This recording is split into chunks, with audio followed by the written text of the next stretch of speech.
I was a hot mess last night, crying. We just need to like cut all the madness. I completely lost it. So we have a lot to fix, like a lot to fix. It's kind of overwhelming. The bassinet was like over there in that little spot. However this goes, I feel like this will be interesting to document. Good morning. Welcome back to the vlog. This vlog is gonna be a whole thing because we are officially starting night weaning, don't mind the microwave, and sleep training kind of stuff today. We actually kind of started this morning. I'm about to have breakfast finally because it's been a morning already and it's like 9 something. So yes, we are delving into that. I kind of want to talk about it and like basically, I don't know, I was a hot mess last night, crying kind of like non-stop, and then I don't know, I kind of want to talk to you about what his issues are, why we're implementing this now, how I was feeling last night, what we're doing, what we've tried so far this morning, what, you know, method we're going to be going with, and all of that. But it was quite a night and quite a morning already, so I need to eat and have coffee. I'm having a rainbow bagel, which I'm so obsessed with these, literally just because they're pretty and no other reason. But I honestly just like bagels, like literally just grilled up like in a pan, like just grill them up like with nothing. I put a little bit of like spray on them and then that's it. Like no butter, no cream cheese. Like I literally just eat it like this. All right, why are these sweatshirts always a belly shirt on you? Hi, handsome. We got the little stinky baby. We're about to go do a workout. Yeah, we're gonna go do a workout. Actually, I have some funny new toys for him to play with while I work out. But then I'm gonna try to sit down and go over everything like I was telling y'all. I just haven't had a chance to sit down with the camera because it's been kind of a wild and crazy day for everyone. Yeah. So obviously he just like lays and plays while I work out. So I got him this little set. I think it's from Fisher Price. Yeah, and there's a little like kettlebell rattle. This is the funniest thing. It's like a shaker like blender bottle with a little kind of rattle in it. And then a little like dumbbell, barbell, and this is like a little sweatband. My husband was like, oh, is that a booty band? It's supposed to be like a headband, a sweatband. So I thought this would be kind of funny for him to get to play with while I'm working out. Kind of relevant. Okay, so I don't know how much I'm gonna be able to like get in and talk to y'all about right now because there's a lot going on in this house today.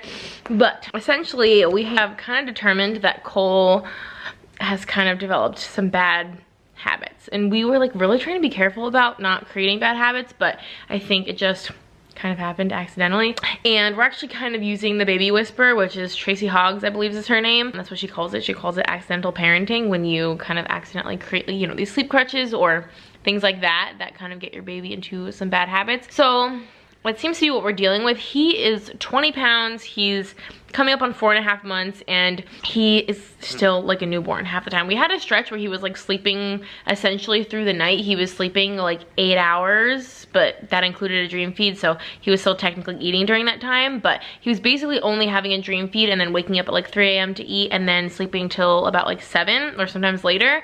And then he completely regressed and we've never really gotten back to that point ever. He still wakes up like multiple times a night, like 3 or 4, 5 times a night, a lot of times during the night. He needs to be rocked or nursed to sleep. I still nurse him to sleep like every single night, and for naps he has to be rocked. He is still eating every 3 hours, and he still only takes like half-hour naps.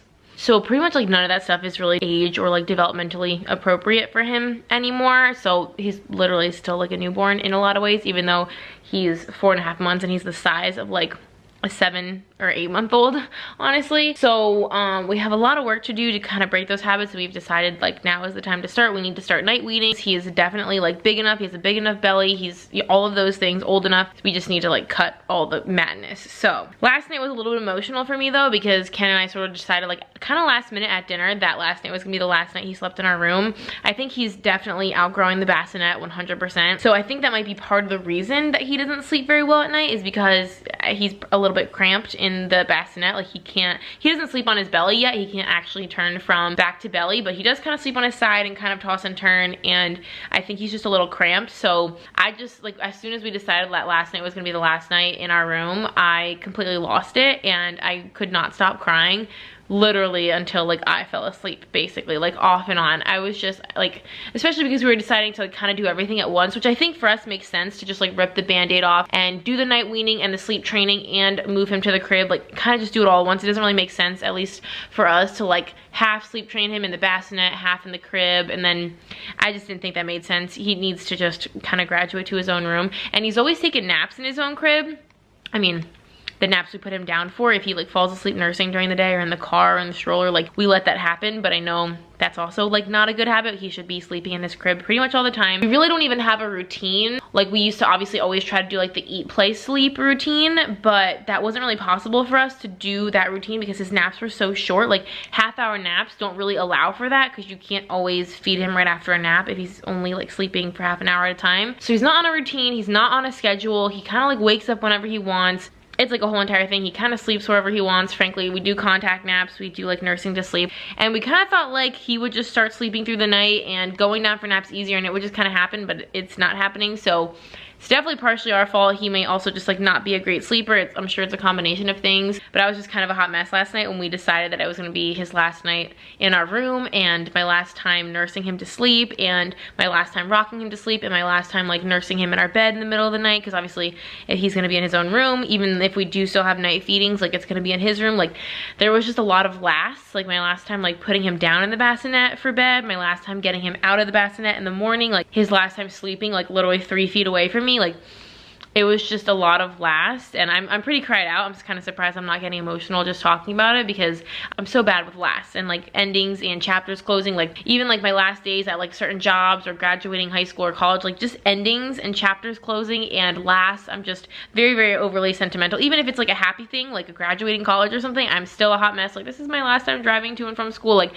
I'm just not good with it. I'm very emotional when it comes to that stuff, and especially when it comes to my baby. So I don't know, it just kind of felt like it was like the first step and the first sign that like he's really like growing up and getting older. And I don't know, my mama heart wasn't really ready for it. I posted on Instagram a bunch how I was just kind of struggling with it. And I know what we're doing is best for everyone. I know he needs to learn sleep skills and he needs to sleep through the night and we need to sleep through the night and he needs to get on a schedule and a routine so that his life makes a little more sense, is more predictable. He, you know, doesn't get overtired or undertired. Like we need to do these things. It's definitely what's best for everybody, but it's just having to kind of break the habits is hard for him, but it's also hard for us. So, and I know these things like sleep training, all this stuff is just one of those things that's like, it's tough. Like there's just no way around it. It's very difficult for days or maybe a week or more at a time, but it's kind of one of those things you just have to like do and rip the band-aid off. And then on the other side of it, everything is beautiful and amazing. But you know, when you're in the thick of it, it's kind of ugly.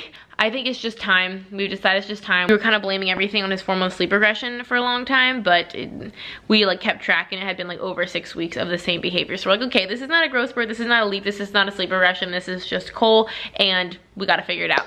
So we're kind of trying some different methods. I'll show y'all some like, I don't know, material that we have over there that we're like reading. We're trying to kind of decide what we think the best sleep training method is gonna be for us. I know there's, you know, kind of a handful. We're kind of just trying to do some research, figure out what we are comfortable with, what we think is best for us, what we think is best for him. I don't know, just like kind of get this over with more or less. And I'm definitely super sad. Like I was so emotional all night. Like even when I nursed him at like whatever it was, 3 in the morning, I was crying because I was like, oh my gosh, this is my last time nursing him at night in our bed. And then there is going to be, hopefully in the very near future, a time when we, you know, I don't nurse him in the middle of the night at all. And even though obviously I would love to sleep through the night and get like a full night's sleep and not be interrupted, like part of me is still gonna miss seeing him in the middle of the night once or twice or however many times. Like it's just one of those things that is just a clear sign of them getting older, and it's kind of hard to accept and get used to and adjust to, and it's hard for everyone to adjust to. Ken is definitely ready to get more sleep. He's not really emotional like me. Like he definitely thinks it's kind of sad that he's like moving out of our room, but he also was like, it's time, we gotta do this, it's important. So basically we're gonna start with just eliminating like basically all of his night feeds except for one. We're just gonna do a dream feed and then one at like 3 a.m. That's what we're gonna move to now, because we were doing like a dream feed and then like 2 feedings before breakfast. Like we have to stretch him longer, and we kind of, I mean, the general method for that is just kind of phasing them out of 1 feeding at a time. So we actually kind of did it last night without even sort of meaning to. It's just sort of what happened. So we're going to switch to just the dream feed and a 3 a.m. feed, and then not till like the morning at 7. But obviously we also kind of are like doing sleep training at the same time and kind of coupling them up in terms of getting him back to sleep at night. We're kind of biting off a lot, but at the same time I think it makes sense to kind of put everything together and get everything like done, like rip the band-aid off like I was saying, and kind of just like go through hell for however long it takes and then be done with it, rather than like, I don't know, spreading everything out. So yeah, it has been quite a morning. Last night wasn't terrible. He woke up a couple times. I was honestly up with him for like almost an hour, I think from like 3 to like 4, something like that. And then Ken was up with him before that and after that. So last night was honestly kind of a shit show per usual. And then putting him down for his first nap, we did the one method which I will tell y'all about, and we kind of like barely got him down within the window before you like give up. Ken finally got him, and then I just started like his second nap and I had no success. So we're basically taking like half-hour shifts essentially up there with him. So Ken's up there now, and I don't know how it's going. So like I said, I'll show you all the material I have and kind of like what methods we're sort of deciding between. I know this is like very chatty. I've been talking for quite a long time already, but I feel like this is gonna kind of just be like a chatty vlog sort of update on what's going on, what issues we're having, what we're trying to fix, and what we're doing to try to fix it. This is just gonna sort of be like a sleep training update slash what we're trying, and kind of like giving y'all progress as it goes. We were able to get him down for the nap this morning, like we're literally right before it was time to give up, and he slept for over an hour, which is really good. I think partially he slept so long because he was wailing, and I think he just kind of tuckered himself out, but it was a nice long nap. I think it was an hour and 6 minutes, and the goal is for us to get to like an hour and a half, 2 hours. That should be like what he's doing, like 2, you know, big naps like that, and then a cat nap would be ideal, like an hour and a half or 2 in the morning, an hour and a half or 2 in like the early afternoon, and then like a little like 30 to 45 minute like right kind of before bedtime. That's sort of what we're shooting for. So in addition to trying to get him to go down to sleep without needing to be rocked, he also needs to start learning how to sleep longer naps and then also sleep through the night. So that's kind of all the things we're trying to fix. We're trying to take away his sleep crutch and then prolong the naps and then get him through the night without needing to eat.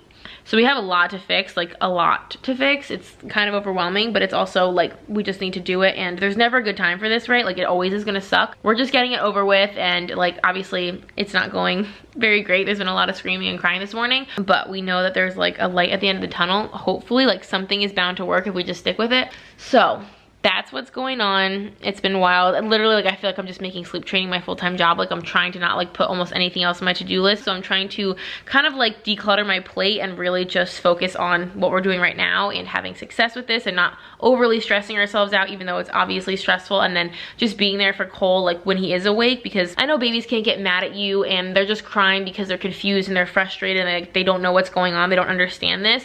Crying is their only way of communicating. So I know, like, he's not taking it personally. Like, I understand babies don't really have those emotions, but at the same time I don't want him to feel like abandoned, and I don't want, I don't know, I just don't want his days to be ruined because he's crying a ton and then he's just tired all day, and maybe that's just gonna happen anyway. But I'm trying to, like, when he's awake, I just want to be with him and spend time with him and make sure that he's feeling comforted. And I don't know, I just don't want him to have like a terrible couple days or a week, even though we probably all will. So anyway, that's the situation. I'm gonna see what Ken has going on because he's been up there for a while, and then I'll kind of talk to y'all later about what we're like trying. And I would love to hear also what y'all use for sleep training and what worked and what didn't.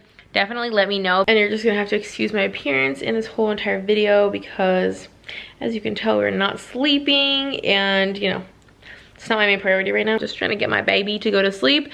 And also, I posted this on Instagram as well, but Cole is now in that phase where he just like has to play with something while he's nursing. He just needs to like do something with his hands. So he likes to obviously just like grab at my chin and like my mouth. And as you can see, my skin is looking pretty great except for right there. I literally have not had any acne since before I was pregnant. Like, literally have had perfect skin all through my pregnancy and postpartum. And now that his grubby little hands are all over my face all the time, it's literally a perfect correlation. As soon as he started doing that, I broke out like crazy. So I actually saw a little trick where you use like a passy clip and you put like one of their favorite toys like clip to you, so that if they need to like play with something while they're nursing, they can just play with the toy and they don't grab your face or your hair or whatever, or my glasses in a lot of cases. So I think I might just start trying that because, I mean, it's cute and all and I like it. Like, it's honestly kind of enjoyable to me. Like, I just think it's precious that he like needs to touch me, but at the same time, this is not cool. Oh, you can't really see. Ken did finally get him down. Very like last minute again, kind of like last time. But this is the book, The Baby Whisperer. This is the like pick up, put down method lady and like the shush pat lady. We've read this book pretty extensively and there's like lots of highlighting and there's definitely like a method. And what I kind of like about this method is it like kind of helps you sleep train and night wean and get them on a schedule, like kind of all at the same time, like in tandem. It's sort of an approach that sort of like kind of accomplishes all the things we're trying to do at once, but it's also kind of intense and like it doesn't actually involve cry it out. It's actually like almost the opposite of cry it out. But if you've read this, you kind of would understand. Pick up, put down is her main thing and it's kind of involved and it's physically demanding, and the kind of like strategy and the methodology is just kind of intense, and just like the sense of what you kind of have to do, even though like it kind of goes against everything that you would naturally think that you should be doing. So I read this and then Ken just read it, and I don't know, we've kind of talked about it. And then I'm also reading the Taking Care of Babies, like her whole like sleep plan in terms of night sleep, and then she talks about night weaning, and this is like a 65-page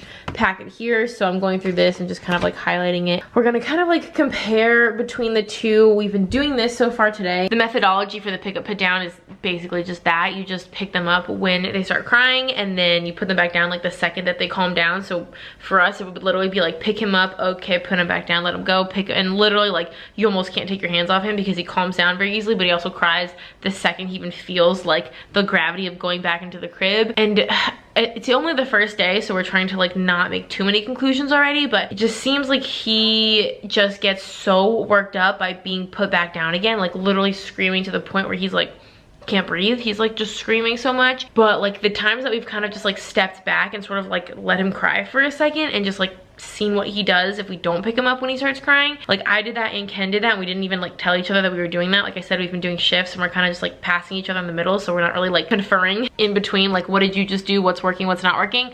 But we both just talked after he went back to sleep. We both said the same thing. I was like, listen, I don't think this works because he doesn't want to be touched. He doesn't want your hand on his chest. He doesn't want to be patted or tapped or have his head rubbed or his cheek. He doesn't want you to touch him. That doesn't help. But it literally seemed to both of us, and like I said, we did this separately, that when we like stepped back or just stood there and like made eye contact but like didn't do anything, he seemed to like de-escalate and calm. And then Ken like eventually got him to sleep by just like standing back, being in the room, being visible, but like not touching him and certainly not like picking him up. And that seemed to work today. So I kind of feel like I really don't want to like totally give up on this method after literally only doing it twice, especially because I like the idea of having like one method that sort of like accomplishes all three of the things we're trying to do, which is, like I said, night wean, get him to fall asleep on his own, and also get him on like a schedule for the most part. That's why I'm like inclined to do that. But like I said, there's parts of it that I'm not crazy about. And I'm only a couple pages into this, but I know so many people, like my best friend and her friend and a ton of people that have messaged me on Instagram have done Taking Care of Babies. I'm sure y'all know about her, and I feel like her method, it's sort of Ferber method-ish to my understanding, but obviously I haven't read this whole thing, but I just know she has a crazy high success rate, and everyone that I've talked to that has done this has had success. Like 100% of the people that I've talked to it has worked for their baby. So part of me is like leaning towards this just because it seems for Cole like what might work better, like leaving him alone, not to like obviously fully cry it out like, you know, uncontrollably, but also like he seems to not want to be like touched and soothed in that way. So we kind of want to like take his lead a little bit, but also do, you know, what makes sense. We want to follow his cues and do what works for him and what works for us and what we're comfortable with. I'm already learning a lot. Like I said, I kind of feel like I know generally just from following her and talking to people what she suggests, but I'm already learning a ton and I'm only on page 6. So this is like 60 pages, so I honestly don't know how long it's gonna take me to get through this. I know some of the pages are just like charts, so, or like, you know, ways to track your progress and examples and stuff like that. So it might not take me a long time, but today we're kind of like almost like practicing. We're like not counting today because right now we're doing the pick up put down, but I have a feeling we're gonna switch to this. So I know consistency is really important, which is why we're trying to like use today to like decide and like get fully informed, like finish reading everything and have a really good understanding before we decide, because we need to actually pick one and then just ride it out and stick with it. We can't like go back and forth and do two, and I don't want to like make up our own method. I kind of want to like follow something that works. So let me know what y'all did. I'm gonna keep reading, and then once we like kind of, Ken and I have like a team meeting, we're gonna decide what we think is gonna work best.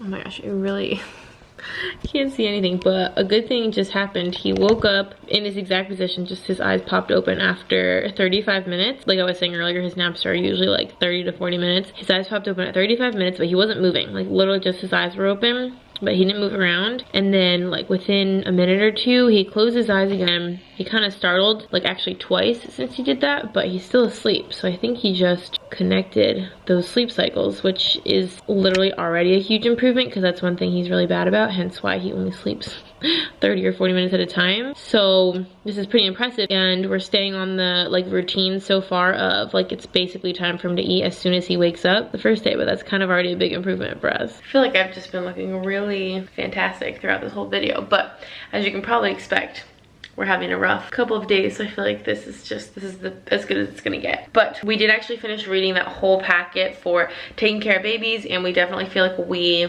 kind of relate, and I don't know, I feel like we feel more comfortable and confident in that approach. So we're kind of switching over, which I know, like I said, like you need to be consistent in what you're doing. So thankfully we didn't really, you know, spend much time doing the baby whisperer method, and we weren't like, you know, super deep into it where we're confusing him or doing anything like that. So we have decided to switch to taking care of babies, and she recommends just doing like the night sleep training before you start trying to conquer naps, which honestly I'm so glad that she suggested that. I'm about to curl my hair, by the way. I have like all my key tools out and everything, which is why my hair looks a little bit crazy. She recommends just doing the night training and then doing naps after like that's kind of like figured out, which I'm very thankful for, because honestly it was kind of like intimidating me, the thought of like doing this whole night thing and then doing it also like all throughout the day, like just this being like our whole entire life for 2 weeks. Like every sleep situation would just be a fight, and I don't know, that just felt a little bit daunting and kind of, I don't know, miserable. So I'm glad that she suggested that. She does say some people do both at the same time, and I'm sure you can, but I think for us it just makes sense to kind of like tackle one thing at a time. I mean, technically she has you like night weaning and sleep training at the same time, so I think we will kind of like tackle those two at the same time, but we're gonna save naps until, I mean, usually they say like night sleep kind of comes first anyway, so we're gonna kind of figure this out first and then just kind of keep our daytime more or less the same. And I don't know, we just really like her approach to a lot of things. I like that she's more about like a flexible routine rather than like a rigid schedule, and like I don't know, she's almost like the opposite of the baby whisperer. Like she says you can totally feed them before a nap, whereas the baby whisperer says like do not feed them before they go to sleep, and the baby whisperer I feel like says like only nap in the crib, whereas taking care of babies is like you can do the third nap in the stroller or in a carrier or in the car, like that's what it takes. The baby whisperer says like they need to be on a 4-hour eating routine by a certain age, and taking care of babies is like they pretty much never need to be on a 4-hour routine. They can be on a 2.5 to 3.5 hour routine until they're 1 year old. And I don't know, she pretty much seems, oh, and easy, like the eat, activity, sleep routine, I guess, like doing things in that order. She basically says at like 5 months old that pretty much goes out the window because wake windows are getting longer and stuff like that, so it doesn't really make sense anymore. It's hard to maintain. So I feel like they're actually extremely conflicting, and obviously the taking care of babies method is a lot more like not picking them up and not even really touching them when you soothe them, whereas obviously the baby whisperer wants you to pick them up and touch them constantly. So they're honestly wildly different and almost opposites. They seem to like contradict and conflict each other. So I'm glad we did our research and picked one. We definitely feel like we are comfortable with this, and I did do it. I implemented it when I put him to bed. We kind of like switched our whole routine around and fed him first as like the first step in our nighttime routine. So because he usually falls asleep nursing, so I fed him when he was like still in his clothes. We still had the light on in the nursery and everything, and I kind of had to like make sure he was staying awake and like sort of keep waking him up. And then I like took him off when he was done eating and burped him, which usually he doesn't get to burp because he falls asleep nursing and he doesn't burp when he's sleeping. So I think that could be a good handy thing now that we're feeding earlier in the bedtime routine. Hopefully that will help with any like his gassiness or discomfort while he's sleeping, because I'm getting some of the burps out. And after that I like took him out of his clothes, got him in like a new diaper, got his PJs on, put him in the sleep suit. We did like a book and like laid on the floor and read a book, and then I just kind of like rocked him a little bit until he seemed sleepy, put him down in the crib, and then he honestly didn't even start crying for probably like 5 minutes. He was just kind of like laying there playing, and honestly I only had to go check in on him twice before he put himself to sleep. Granted, again, I don't think it's because he's learned anything. I think he was up for almost 4 hours, or no, he was up for over 4 hours. I think it was like 4 hours and 20 minutes by the time he finally fell asleep. So I mean, homeboy was just so tired and awake for such a long time, and obviously he was crying. I actually got a video for Instagram. I mean, he's never cried in his life like he cried today between the naps and going to bed. Like he was just screaming. I'm sure he exhausted himself. He's never cried like that ever.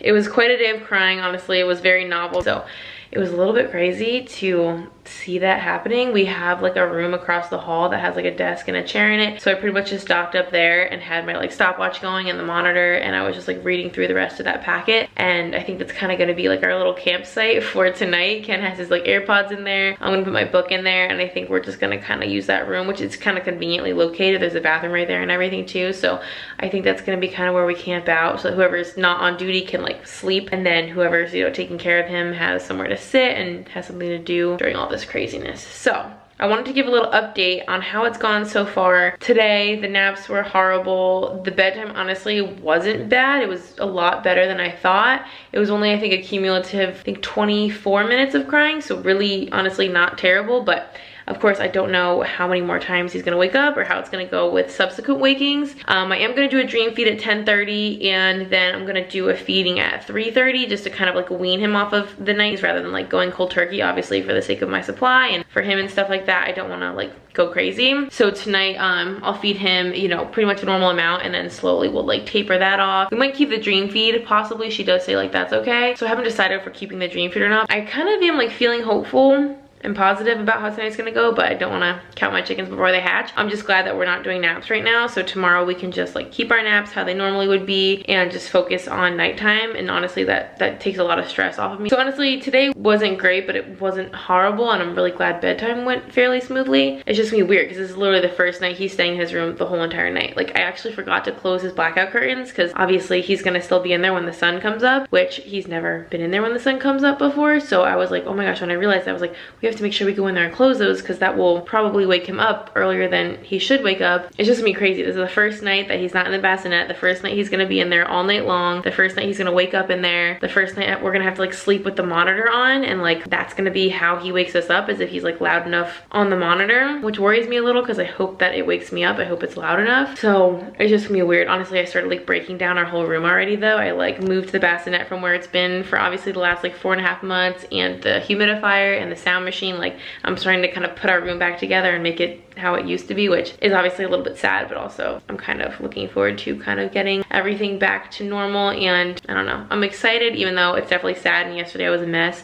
I haven't cried today. I'm feeling much better about all of it. I think it definitely is time, and I'm feeling good about it and comfortable with it, which makes me, you know, it just makes me feel a lot better. And I've gotten so many sweet messages on Instagram, so for any of y'all that messaged me and commented and like gave me encouragement and support, it's literally like meant so much to me. And I know so many of y'all have gone through this, whether it's, you know, this same method or different method. It feels really good knowing that we can relate to each other and I'm not alone, and others have like gone through the same thing, and it's very encouraging and very reassuring. And so I super appreciate that. It's been so nice to like connect with so many people over this whole situation, because it's kind of a lot and it's hard on a new mom, I feel like, and even not a new mom. I think these are just the hard things that you go through as a mom. So it's been really nice to get a lot of encouragement and support from y'all. I love when all of us moms stick together and help each other through these hard things. I just can't believe like he's not gonna come in this room in a couple hours and he's gonna be in a separate room all night, and Ken and I are gonna have a room back like to ourselves, and Cole is gonna be in that room till the morning. It's just like, this has never happened. It's just like my mind doesn't even compute that that's how things are gonna work. So we will see. I just want to give another update. Again, I know this vlog has been mostly just like my face, honestly. Hopefully tomorrow I can do a little better, but I feel like this vlog's mostly just gonna be me talking to the camera, giving y'all updates on how it's going. So I hope that this is at least enjoyable, or maybe just honestly like documenting what we're doing and maybe giving y'all some inspiration or helping you guys feel like you're not alone in this whole thing too. So anyway, that has been our first day of sleep training. I don't know, I'm probably gonna make a separate vlog maybe for tomorrow, because tomorrow's Saturday, so maybe I'll do like a weekend sleep training update kind of vlog or something like that. But so far, honestly, not great, but not terrible. We're not like discouraged or overly intimidated or anything, but we'll see. So this is what I was saying, by the way. The bassinet was like over there in that little spot, and I have it moved over here. The humidifier, the sound machine. I kind of need to figure out some things, because like obviously we still hang out with him in here, and he has like some toys and blankets that we stored under there, so I might need to move those things like maybe into one of these drawers or something. But yeah, I think this stuff is, which is kind of sad, but it's gonna go away I guess until baby number 2 needs to use it. Definitely stay tuned and make sure to subscribe so you can see the next vlog, which I will give an update on how things go tonight and how things go tomorrow and the next couple of days, or I don't even know, maybe a week and a half, 2 weeks, however this goes. I feel like this will be interesting to document. Thank you so much for watching. I hope that you enjoyed. If you would like to subscribe, we'd love to have you. We have so much fun here, and until next time, I will see y'all in our next video. Bye guys.